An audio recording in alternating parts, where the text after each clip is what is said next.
நான் மாஸ்டராச்சே, கொஞ்சம் மரியாதை கொடுக்கலாம்னு பார்த்தா ஓவராத்தான் பேசிக்கிட்டு இருக்க. பாத்தியா விஜயா, இதுதான் இவளுடைய உண்மையான முகம். இப்படி ஒரு பச்சை துரோகியா நீ இருப்பேன்னு நான் நினைக்கவே இல்லை. நான் என்ன உனக்கு துரோகம் பண்ணேன்? பின்னே, நீ பண்ணதெல்லாம் துரோகமே இல்லையா? நம்பிக்கை துரோகம். என்ன பார்வதி, விஜயாதான் ஏதோ புரியாம பேசிக்கிட்டு இருக்கான்னா, நீயும் அதை நம்பிக்கிட்டு பேசிக்கிட்டு இருக்க.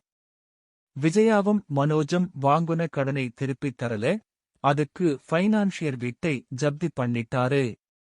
இதுக்கு நான் என்ன பண்ண முடியும்? ஓதி நிறுத்தடி.